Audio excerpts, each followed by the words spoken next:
It was past midnight when I saw her. The outline was unmistakable. The posture, the stride, the way she carried herself. The Queen. Her emerald suit shimmered faintly in the corridor's pale light, the pearls at her neck catching the glow like frozen drops of the moon. My blood ran cold because I knew, beyond any doubt, she'd been buried months ago.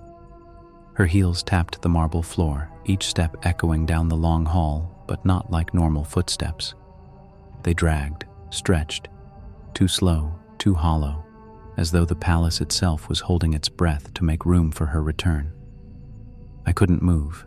I couldn't blink. My training told me to stand still, but this wasn't discipline. This was terror pinning me in place. And then I smelled it. Not perfume, not the sharp florals she was known for, but something faint, sour, like flowers that had died in a vase, left too long in still water.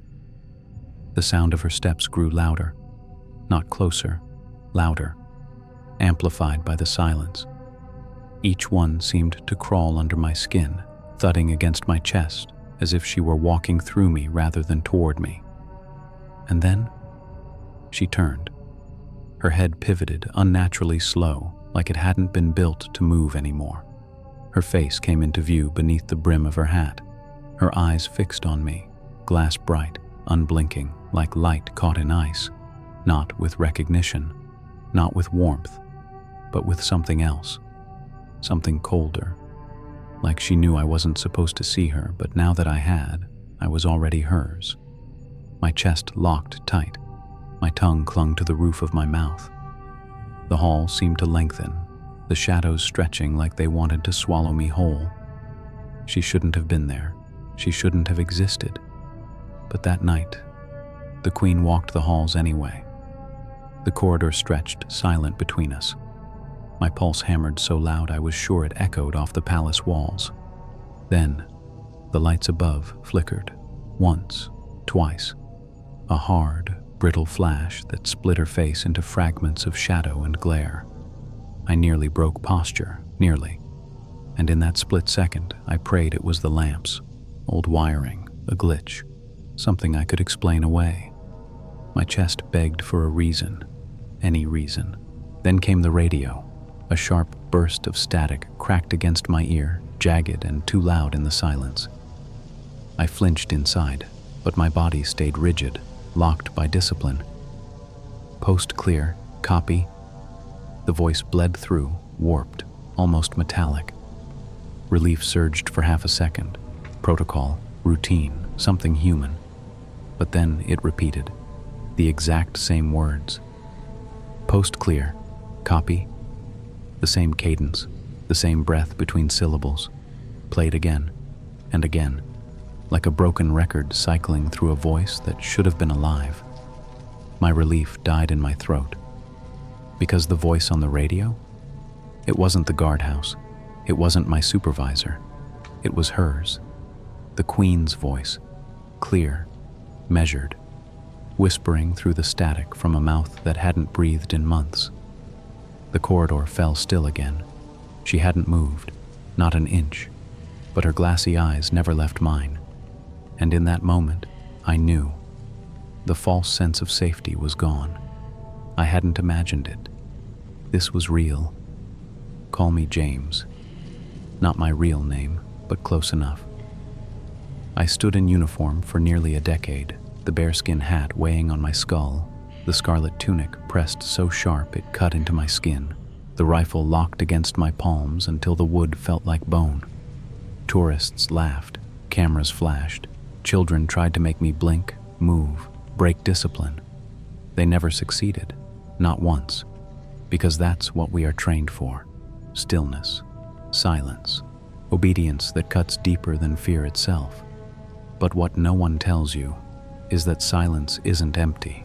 When you've stood long enough, it grows teeth, it breathes down your neck, it presses against your ribs until your own heartbeat feels like betrayal.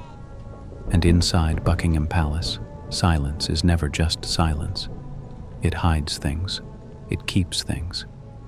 I'd heard the whispers before, passed quietly between guards who should never gossip.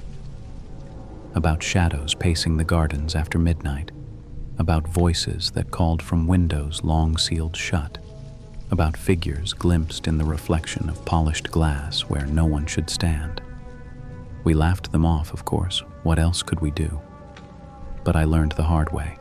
Every laugh is borrowed. And one day, the debt comes due. That night, mine did. I was posted by the North Corridor, an old wing that barely sees daylight, the kind of hall where portraits hang heavy on the walls, watching, judging. The air there always feels colder, thicker, like the past never left. And that's where I saw her. At first, I thought it was the fatigue, the trick of a sleepless shift pressing shadows into shapes. But when she stepped into the glow of the lamps, there was no mistaking it. The way she carried herself, the tilt of her chin, the familiar weight of her stride. The queen, not a memory, not a story, not even a dream. She moved like she'd never been laid in the ground. Her heels struck soft against the stone, her gown trailing soundlessly, her presence filling the corridor the way it once had in life. And then, her eyes, not the eyes of the sovereign I remembered, but pale, glassy, drained of warmth, fixed on me, pinning me in place harder than any command ever had. I couldn't blink, couldn't breathe, because in that instant I knew two things with bone-deep certainty. She shouldn't have been there. She shouldn't have existed. But that night, she walked the halls anyway. Guard duty at Buckingham isn't what most imagine. By day, it's theater. Flashing cameras, gawking tourists, children testing their courage by stepping too close. You stand there as living stone, unblinking, unbending. A symbol. But by night it feels less like theater and more like exile. The shift begins with ritual, boots polished until they shine like obsidian, tunic pressed sharp enough to cut, the rifle checked, rechecked, and then locked into place against your body until it feels like an extra limb. Every crease, every button, every movement choreographed into precision. You march to your post, relieve the man before you. You take his silence, his stillness, and you wear it like a chain. And once you stop moving, that's it. The world could burn, and you would remain, eyes forward, unshaken, bound by oath. Stillness is the job, silence is the duty. Most nights, nothing happens, nothing at all. You hear the faint hum of London beyond the gates, late taxis rolling past, the laughter of drunks spilling from pubs, the occasional siren that dies as quickly as it rose. You hear the crows settle on the roof, the wind scratching across stone, the rattle of iron gates when the cold bites too hard. Hours pass. You don't scratch an itch. You don't shift your weight. You don't let your eyes flick, even when the fog crawls across the courtyard and swallows the lamps in its teeth. It's a strange discipline. After enough hours, you stop noticing what matters and start noticing what shouldn't. The clock in the guardhouse ticking half a second out of sync with the tower bells. The soft rasp of your own breath against the inside of your helmet. The way the silence doesn't just sit in the air. It presses heavier and heavier until it feels like the weight of centuries leaning against your chest. Some guards talk about the palace itself. They say it changes after midnight. The halls stretch longer. The echoes last too long. The shadows shift when no one moves. There are stories of windows where faces appear after the royals have long gone to sleep. Whispers of footsteps in sealed rooms, doors that open without a sound, and voices, faint, patient, waiting. We laughed about it in daylight. We had to. But laughter dies in the fog. And that night, the fog came thick. It clung to the courtyard like smoke from a fire that no one could see. The lamps bled amber light into it, barely reaching the ground. My partner was posted 2 gates down, no more than a shadow in the distance. But I knew he was there. It was routine, predictable, calm. It should have stayed that way. But the longer I stood there, the more I felt it. That second shift we all talk about but never admit. The one that begins when the silence doesn't just surround you, it enters you. When your pulse grows louder than the city. When your thoughts echo as if the night itself is listening. That's when you start to notice things. Shadows that don't line up with the lamps. Flickers at the edge of vision, gone when you look.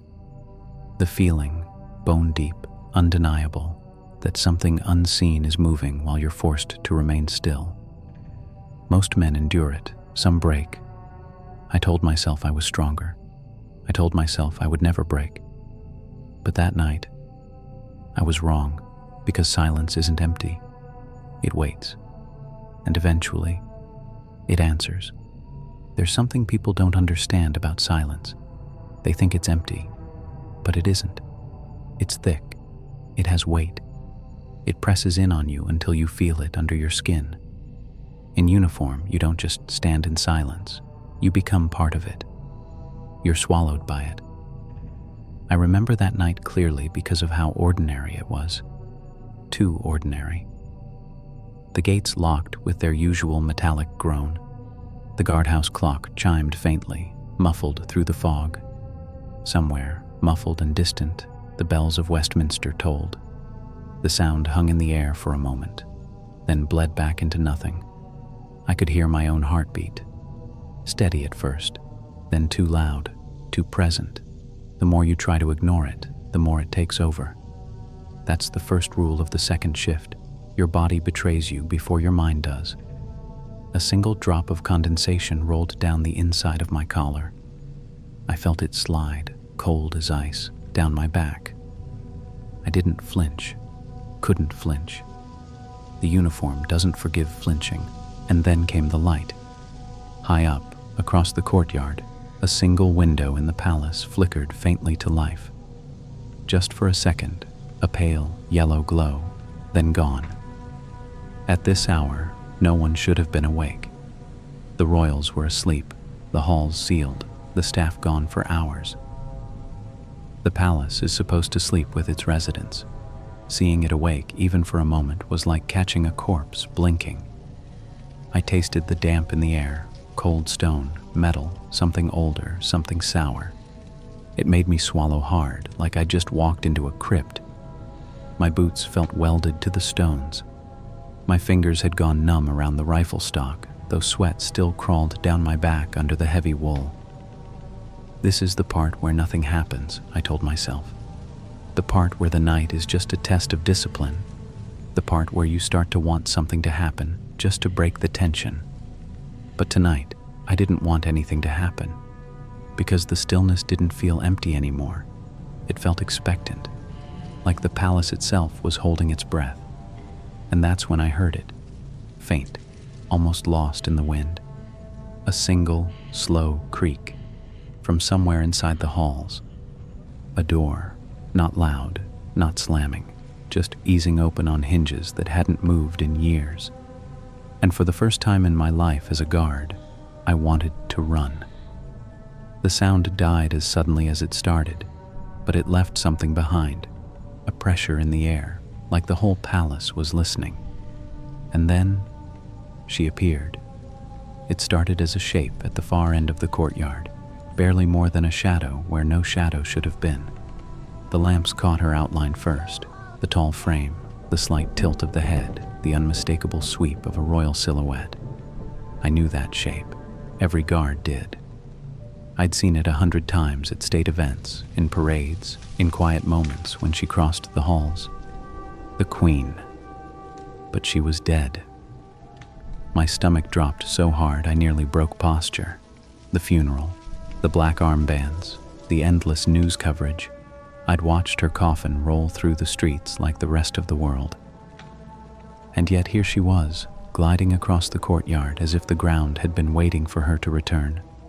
Her steps made no sound. None. No heel striking stone, no rustle of fabric. The only sound was the blood hammering in my ears.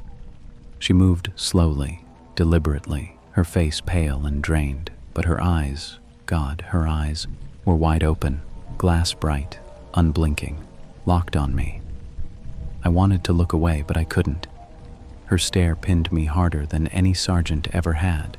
It was like she was measuring me, as if my very soul had been summoned to attention. The lamps above us flickered, breathing in and out, throwing her figure in and out of shadow. With each pulse, she seemed closer, though her feet never moved fast enough to explain it. I felt the weight of my rifle turn from anchor to dead weight. My arms wanted to drop it, to run, to do anything but stand there and watch her come closer. And then she stopped. Right in the center of the courtyard, directly between me and my partner. The fog curled around her ankles, rising just enough to swallow the hem of her skirt. For a heartbeat, the world went completely still, the lamps frozen mid-flicker, the air thick enough to choke. A smile too neat for a human face, a line cut where a mouth should be. Not warm, not kind, a thin, sharp thing that split her face in two. And when her mouth opened, the sound that came out was not a voice. It was the drag of stone against stone, a slow, grinding groan that echoed from the palace walls, bouncing through the courtyard until I couldn't tell if it came from her or from every direction at once. The gates behind me rattled in their locks, hard. The sound rang out like gunfire in the night. My partner flinched, a full break in discipline, his head whipping toward the gates. And just as suddenly as she'd appeared, she was gone. The fog closed like a fist, swallowing her whole, leaving nothing but the echo of that grinding sound still ringing in my skull. I stood there, heart pounding, unable to move, unable to speak, unable to do anything but stare at the empty space where she had been. And then the gates groaned, slowly, deliberately. The locks unlatched with a metallic scream that cut through the silence, and the gates of Buckingham Palace swung open by themselves. The gates didn't just swing open, they groaned. That long, teeth-on-metal moan that scraped through the courtyard and set every hair on my neck standing straight. The sound was too slow, too deliberate, as if whatever had opened them wanted me to hear every second of it. The wind changed. It blew inward toward the palace, pulling the fog with it like a tide. My coat lifted against my back, the strap of my rifle tugging as if something had taken hold of it. I could hear my partner's breathing now, sharp and uneven. Not a word, not a sound, just the ragged gasp of a man who wanted to run but didn't dare.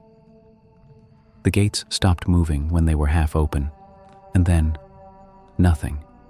No wind, no sound. Even the city outside went dead silent, as if the world itself had paused to see what would happen next. My pulse thudded so hard it hurt. I told myself to stay still, to hold position, to obey the oath drilled into me since my first day in uniform. But every nerve screamed that if I stayed here, if I didn't move, something would step through those gates and I'd never walk away from this courtyard again. Then came the smell. Damp stone, iron, and something else, sweet, cloying, the smell of flowers left too long on a grave. It rolled in with the fog, wrapping around me until I could taste it in the back of my throat. And somewhere beyond the gates, past the empty street and the silent city, I heard it. Footsteps. Soft at first, then louder, growing closer, echoing down the road toward the open palace gates. I couldn't see anyone. I couldn't move. And that was when I realized the truth that froze me colder than the night air. The gates hadn't opened to let something out. They'd opened to let something in. The courtyard didn't go back to silence after the gates opened. It stayed awake. The fog didn't settle again. It moved, like something was still walking through it. My ears strained against the dark. Not footsteps this time, just the faintest sound of fabric brushing stone, as if a long gown was trailing across the courtyard floor. My throat tightened. I knew she wasn't there anymore. I'd seen her vanish, but something about the air told me she hadn't left either. My partner shifted, just enough that I caught the movement in the corner of my eye. His head tilted toward the palace windows, the ones that should have been dark. One of them was glowing, faint, golden. I knew that window, the private hall near the grand staircase. It hadn't been lit since the funeral. And then came the sound, the unmistakable creak of the hall door. Slow, long, like someone was walking the hall inside. The same hall that should have been empty.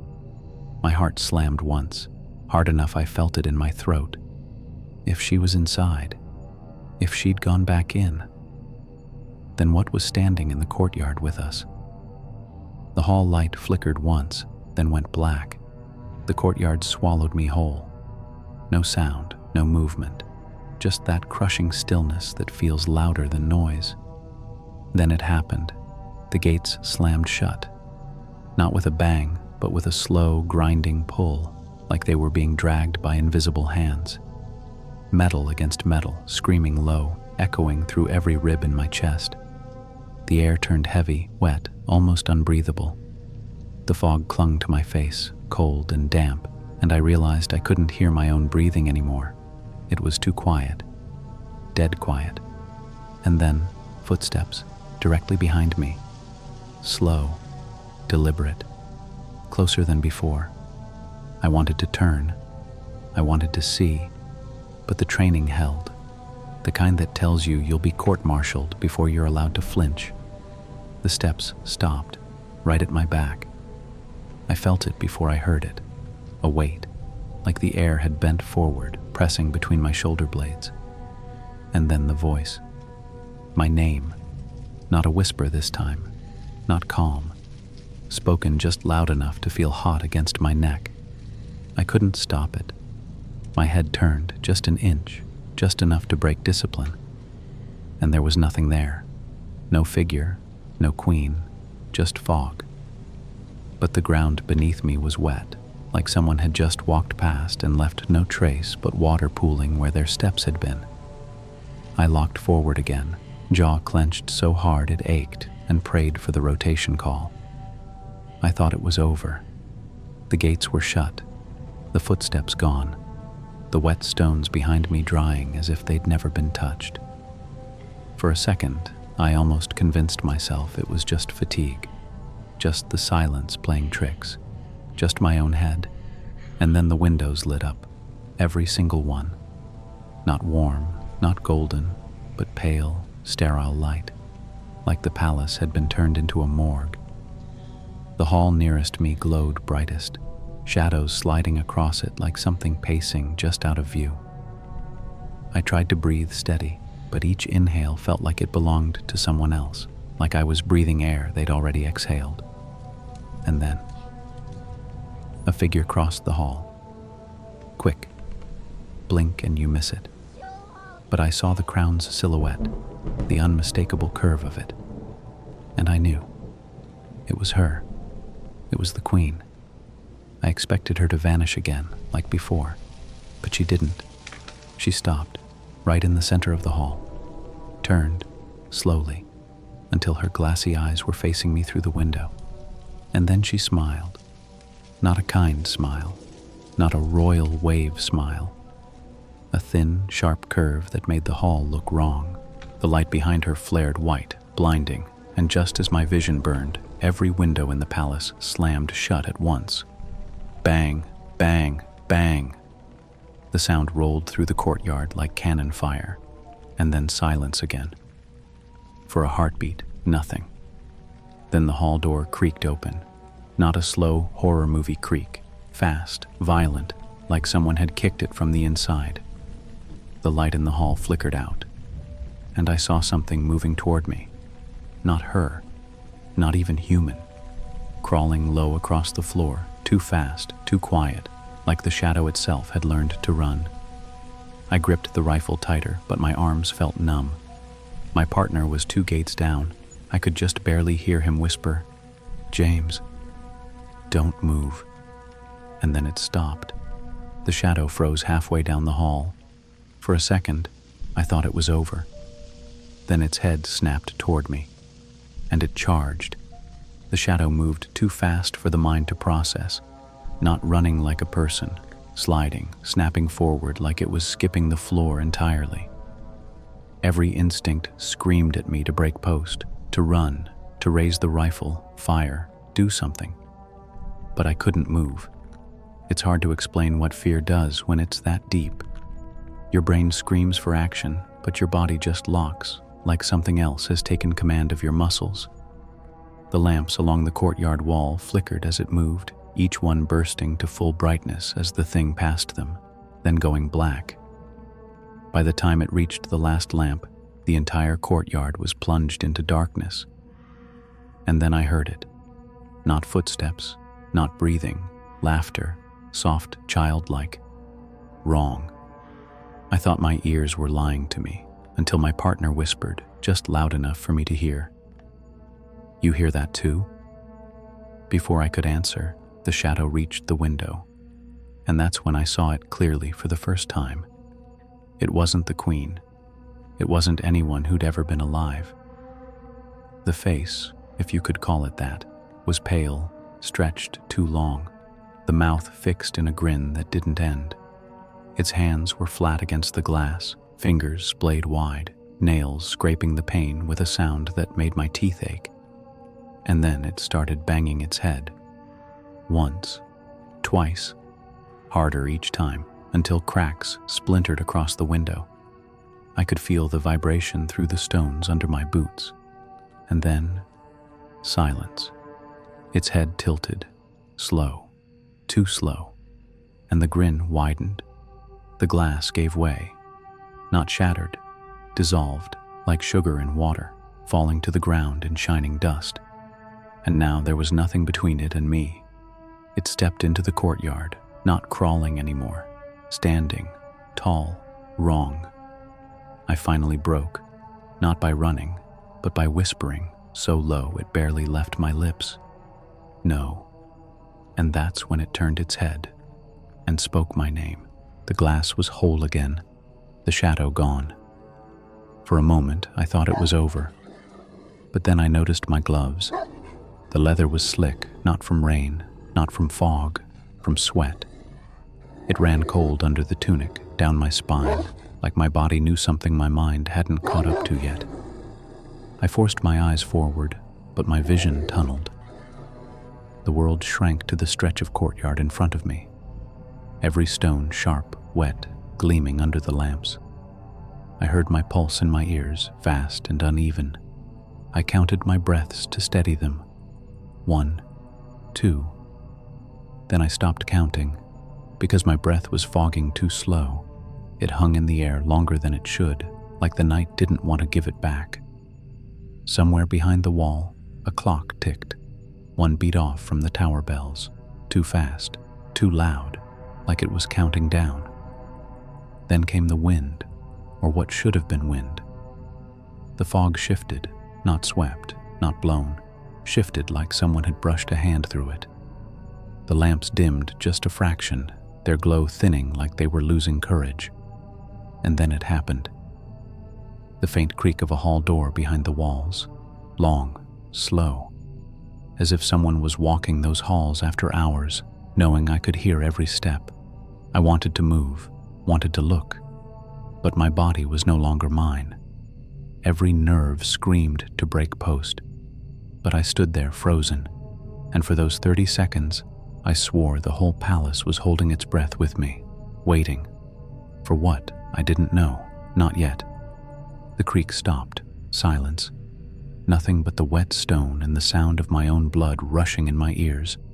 Then, metal, a sharp, hollow clink. The unmistakable sound of the first lock on the main gates unlatching. I froze harder than I thought possible. The gates had been locked since the evening sweep, bolted, checked, signed off by the sergeant. No one touched them without orders, no one. But one by one, I heard them go. Clink, clink. Each latch sliding free, slow and deliberate, like invisible hands working their way down the iron bars. My pulse slammed into my ribs. I wanted to shout for my partner, wanted to break rank and check the gates myself. But the rules held me there like chains, eyes forward, rifle still, and then they moved. The gates groaned open, the hinges screaming against metal that hadn't moved since sunset. Not fast, but slow, steady, until the courtyard was no longer sealed. The fog rolled through the opening like smoke from a fire, curling over the stones, swallowing my boots until I could barely see them. And then, the sound. Not footsteps, not wind. Something else. A shuffle, almost. Like fabric brushing the ground, like the hem of a dress dragging across stone. Every muscle in my body turned to wire, because I knew that sound. Every guard knows it. It's the sound of the Queen's state dress, the one we'd all seen her wear for ceremonies. But she was gone, buried months before. I kept my eyes dead ahead, praying the fog wouldn't part, praying I wouldn't have to see what I already knew was coming. And then, she was there. Not a shadow this time, not a reflection, a figure. She glided through the open gates, her face pale and soft in the lamplight, her crown faintly glinting as though it had caught the glow. Her eyes, glassy, unblinking, locked on me. And she smiled. Not warm, not kind, but wide, too wide. And then she disappeared. No sound, no flash, just gone. The courtyard empty again except for the fog. The gates still open. My partner broke first. I heard the scrape of his boots on stone as he turned, a breach of discipline so severe it would have earned him punishment on any other night, but not this night. He turned to me, pale, his mouth open like he wanted to speak but couldn't. And then, the radio clicked. Dead air, then static, then a voice, her voice, not live, not loud, but whispering through the channel as if she'd been waiting for it all along. The radio hissed, soft at first. Then came the whisper. Not just any whisper, hers. Calm, gentle, like she was just on the other side of the line, waiting for me to answer. Open, the rest. My stomach twisted. What rest? The gates were already open. Before I could think, the courtyard lamps dimmed. Not off, just low enough that the courtyard turned into a sea of gray and shadow. Then came the second sound. Footsteps, but not just one pair. 2, 3, 4. Soft at first, then clearer, circling me, crisscrossing the stones, always just beyond sight. I gripped my rifle tighter, every muscle screaming to break stance. And then, something ran. Not at me, behind me. Fast, light steps, crossing the courtyard at an inhuman speed. The air shifted as it passed, the fog rippling like water. I almost turned. Almost. But my partner beat me to it. His discipline snapped completely. He turned, rifle half raised, scanning the fog. And then his breath caught in his throat. I followed his gaze with just my eyes and saw them. Not one figure, not even two, but a row. 4 women, dressed in black, faces veiled, standing shoulder to shoulder just inside the gate. Still, silent, watching. And then, in unison, they tilted their heads, just slightly. The radio screamed, a burst of static so sharp it felt like glass shattering in my skull. I flinched. My partner stumbled back a step, rifle raised fully now. And then the women were gone. Not walked away, not faded. Gone. The courtyard empty again, save for the fog. But the footsteps didn't stop. They kept circling, faster now. One passing close enough that I felt the air pull against my sleeve, cold and damp like something had brushed by. The radio clicked again, this time multiple voices overlapping, impossible to separate. One of them was mine, repeating my own orders back at me in perfect rhythm, but twisted, the words backwards, like a recording spun the wrong way. I broke. I turned, full turn, abandoning the post entirely, and saw what my partner was staring at. The palace windows. Every single one was lit, the entire east wing blazing with a golden glow, a sight no guard ever sees at 3 a.m. And in one window, she stood, the Queen, looking down at us, her hand resting on the glass, her crown faintly glinting. Her mouth moved, but no sound came out. Then every light went out, all at once. Darkness slammed into the courtyard like a wall, leaving only the faint glow of the lamps, and even those seemed to flicker like they were being snuffed out one by one. And then came the door. Somewhere inside the palace, one of the great hall doors slammed open so hard it echoed through the entire courtyard. I felt it in my boots, like the ground itself had jumped. My partner shouted, the first real sound from either of us, and then the radio went dead. Not static, not hiss, dead. And in that silence, I heard it. Her footsteps, slow now, deliberate, walking straight toward us from the open gate. The footsteps drew closer, not hurried, not hostile, measured, each one deliberate, echoing off the courtyard stones like a drumbeat counting down. My partner raised his rifle. The sound of the bolt sliding back was too loud, too sharp in the night, and something about that sound felt like a mistake, because the footsteps stopped, not far, not near, just close enough that the silence pressed against us like a weight. And then I saw it. The fog between us began to thin, not disperse, thin as if something was standing in it, shaping it. A figure slowly took form, piece by piece. First the shoes, black, polished, glinting in the lamplight. Then the hem of a gown, black as midnight, brushing just above the stones. And finally, her face, the queen, but not the one we'd saluted for years, not the warm, smiling figure the world remembered. This face was drained, pale, the skin drawn tight like parchment, eyes too bright, reflecting light that wasn't there. She didn't speak, didn't blink, just watched. And then her mouth moved. Not words, just shapes. Silent, like the air refused to carry her voice. Until suddenly, it did. The radio on my chest clicked to life with a sharp hiss, and from it, her voice. Clear.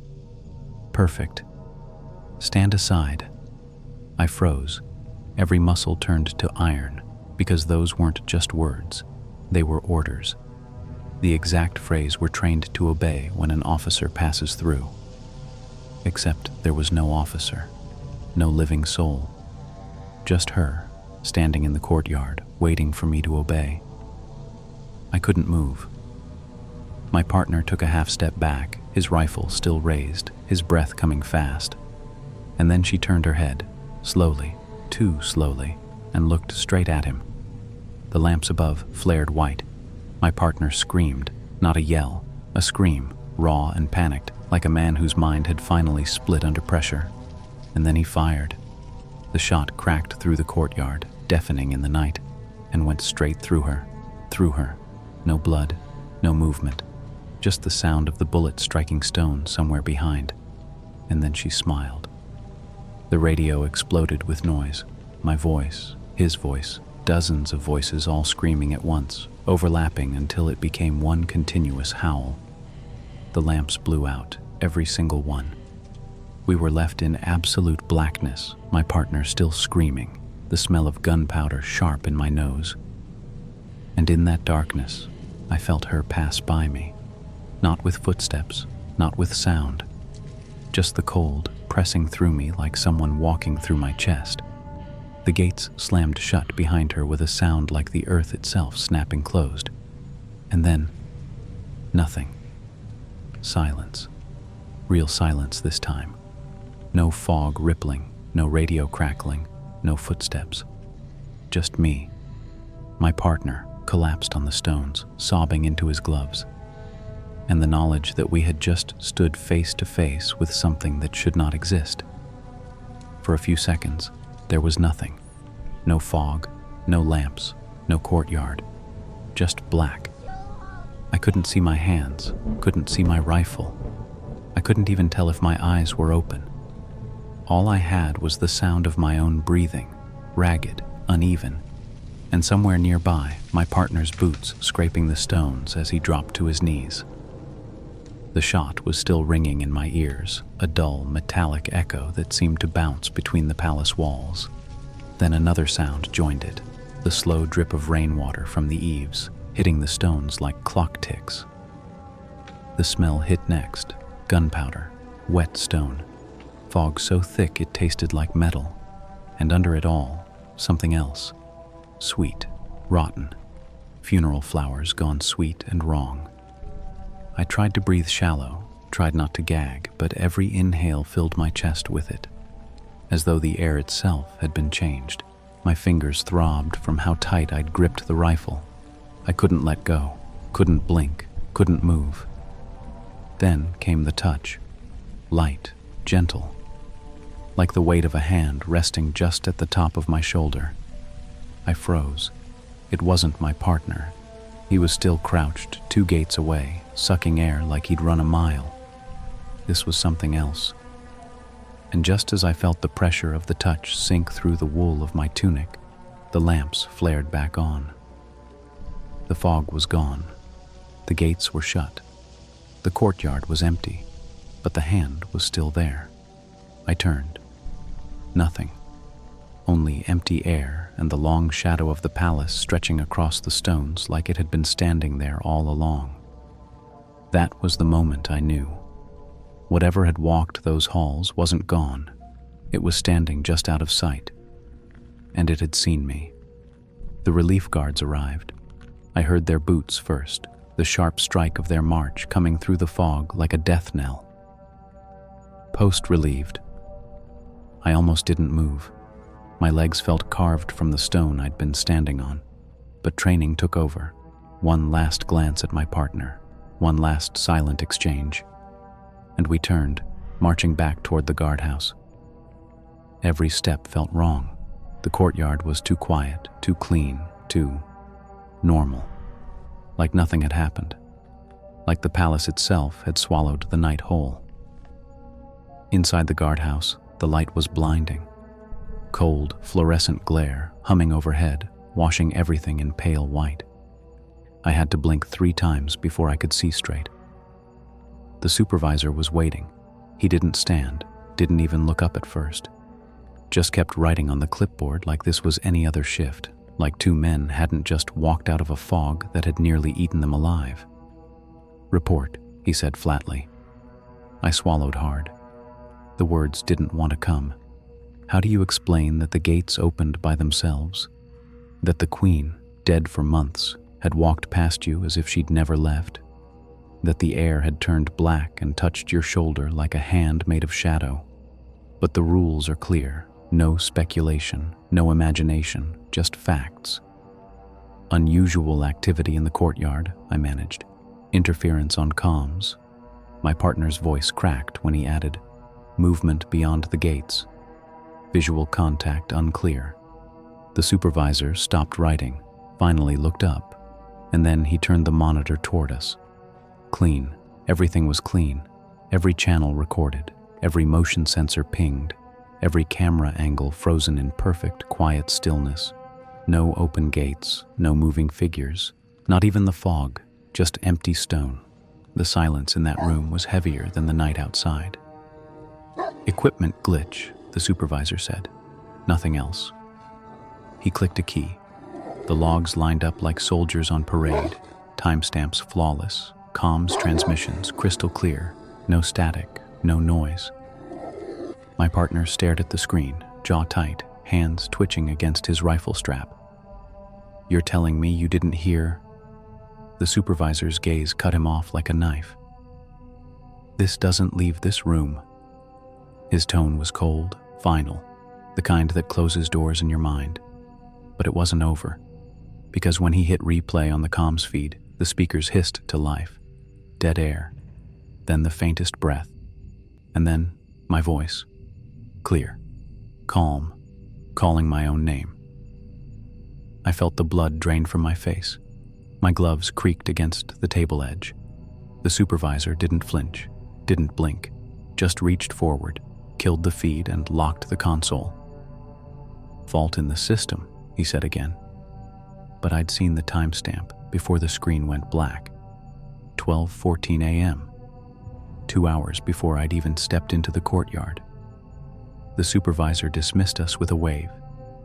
Back on post tomorrow, that's all. But it wasn't all. As we stepped out into the night, the fog was gone, but the silence was worse. My partner didn't look at me, didn't say a word, just marched past me, faster than regulation pace, rifle clutched too tightly in his hands. I was left standing alone, under the humming lamps, staring at the gates that were locked once more, and the thought hit me like ice. If the palace could erase the night, erase what we saw, then maybe the haunting wasn't what I'd just witnessed. Maybe the haunting was the silence that followed. Sleep didn't come that morning. When I closed my eyes, I didn't dream. I replayed. The gates opening, the sound of the latch screaming in my skull, and the Queen's pale, impossible face fixed on me through the fog. Every time I drifted close to sleep, the radio clicked in my mind. Not static this time, just the sound of breath. Slow, calm, like something was waiting for me to fall asleep so it could whisper again. By the second night, the silence felt different, not empty, not peaceful. It felt aware, like the palace had learned my name too, and it was holding its breath, waiting to hear me break. I took my post, boots locked to the stone, but my chest was already tight, sweat sliding cold down my back. The lamps overhead hummed louder than they should have. Each glow felt aimed at me like I was on stage again, except this time there was no audience. Just something watching from the dark. Every tick of the guardhouse clock felt wrong, too slow, too loud. I could almost hear the seconds stretching thin, groaning before they broke. And then the smell hit me. Stone, wet stone. The same smell as the night the gates opened. It clung to the fog, to my gloves, to the inside of my throat, until I swore it was coming from me. I tried to steady my breath, but even that betrayed me. The air hung too heavy, every exhale leaving a cloud that rose slower than it should have, curling and twisting like fingers reaching for my face. Somewhere in the distance, the tower bell struck the hour, but it was wrong, 1 beat short. Like the palace itself had decided to stop time a second early, just for me. That was when I felt it. Not a sound this time, not a voice, not a gate, just presence. A weight pressing at my back, close enough that my skin prickled under the tunic, close enough that I knew if I turned, I'd see nothing, and I'd never stand still again. So I didn't turn. I locked my knees until they burned. I stared forward until my eyes ached, and I prayed for the rotation call to come. It didn't. Minutes stretched until they felt like hours. And somewhere, faint but clear, I heard the radio click. Not loud, not urgent. Just one soft click, as if something out there had a finger on the transmit button and was waiting for me to speak first. By the third night, I wasn't standing guard anymore. I was standing inside my own head. Every sound felt like a signal meant for me. The wind through the courtyard sounded like whispering voices, not words, just the shape of them. The crunch of gravel under patrol boots rang louder than rifle fire. Even the pigeons on the roof seemed to land in rhythm, as if counting down to something. And the worst part? I wanted to hear it. I wanted the radio to crackle, the gates to scream, the shadow to step forward again. Anything to break the pressure building in the silence. But the palace stayed still, and that was worse. Sleep became another battlefield. Every time my eyes closed, the dream started the same way. The courtyard fog rolling toward me, the gates swinging open, and her shape stepping through. Only this time, she didn't stop at the courtyard. She kept walking, straight toward me. I'd wake drenched in sweat, fists clenched so hard my nails cut my palms. Sometimes I'd hear the faint groan of the barracks door, like someone had just slipped out or in. Once, I swore I saw her shadow glide across the floor before vanishing into the wall. I stopped telling anyone. The other guards already looked at me differently. like they knew something was off, even if they didn't say it. My partner wouldn't meet my eyes. Not in the yard, not in the hall, not in the mess. It was like he was trying to bury that night so deep he could pretend it never happened. But I couldn't bury it. It was following me. I caught myself flinching at nothing, spinning toward doors that hadn't moved, raising my head at whispers that weren't there. My hands shook so badly on the rifle that I had to grip it with both just to hide it. And then came the day shift. Bright, loud, crowded with tourists. I thought I'd be safe. But as I stood in full daylight, surrounded by hundreds of flashing cameras and laughing voices, I saw it. In the top window of the east wing, a silhouette, her silhouette, perfectly still, perfectly framed, watching me. The tourists didn't notice. They kept smiling, waving, taking their pictures. But I felt my stomach twist cold, my knees lock, my breath catch in my throat. Because she wasn't supposed to be there. Not in the day. Not when the palace was full. Not when the cameras were rolling. And still, she stood there, just long enough for me to know I wasn't imagining it, before she stepped back into the dark. That was the moment I knew this wasn't going to stop. Not in the night, not in the day, not ever. 2 shifts later, it happened. The one moment I can't talk about without my throat going dry.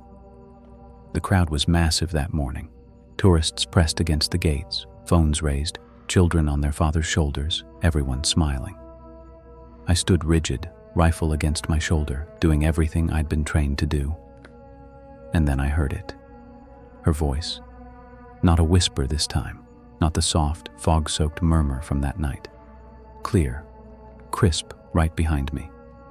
She said my name, not once, 3 times. The 3rd time I turned. I broke discipline. I had to. And there she was, not mist, not shadow, not a flicker in the corner of my eye. The Queen, pale, still, standing in the courtyard as though the grave had never closed over her. Her lips didn't move, but the voice kept coming, louder now, filling the air, filling my skull, until I swore the world around me had gone silent just to let me hear her. And here's the part that's burned into me forever. No one else reacted. Not the tourists, not the guards. Not a single person turned their head. Hundreds of phones pointed at the palace, and no one saw her but me. I felt my knees give out, not from fear, but from something heavier, something pulling me down. My rifle slipped against my gloves, clattering against the stone. And then, just as suddenly as she appeared, she was gone. The noise of the crowd snapped back all at once, the laughter, the voices, the distant rumble of buses on the mall. I was just standing there, chest heaving, hands shaking. The only sound in my head still her voice, still my name. The officer in charge marched over, barked at me for losing stance, for dropping the rifle. I couldn't even speak, couldn't explain. Because how do you explain to another living person that the dead queen just called you by name in front of 1,000 witnesses, and no one saw a thing? That was the last day I stood at that post without feeling like every shadow, every window, every patch of fog was watching me back. I didn't move right away. Couldn't. My boots felt welded to the cobblestone. My palms were wet inside the gloves, the rifle strap cutting into my shoulder like it was trying to remind me I was still here, still alive. Somewhere beyond the gates, the city kept going. Cars, voices, the normal hum of London at night. But none of it felt real anymore. I looked at the other guards, just for a second.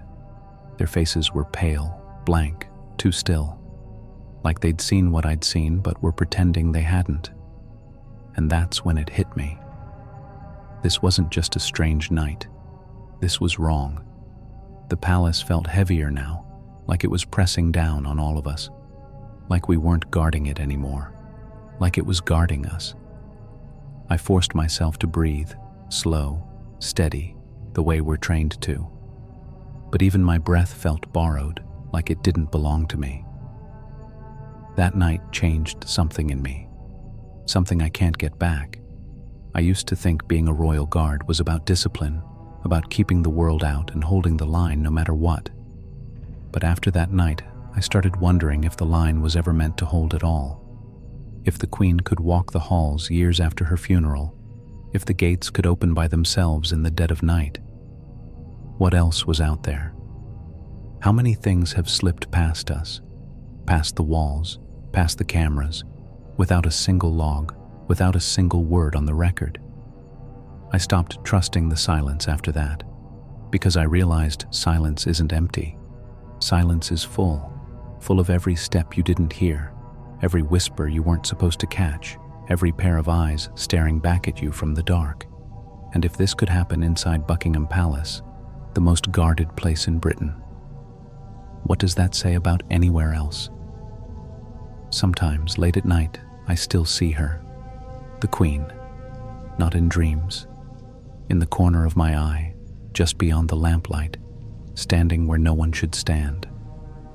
Her shadow moves down the hall, her silhouette brushing past the windows, her reflection flickering in the glass like the palace itself remembers her. And sometimes, I hear the gates, metal groaning, locks unlatching, chains clinking like someone's coming home. But when I look, they're still shut. I tell myself it's nothing. I tell myself it's just memory. But deep down I know the palace hasn't let go of her. And maybe it hasn't let go of me either. Because that night, something opened, and I don't think it ever closed. And if you think that's the worst of it, wait until you hear about the night the guards saw two queens walking the halls at once.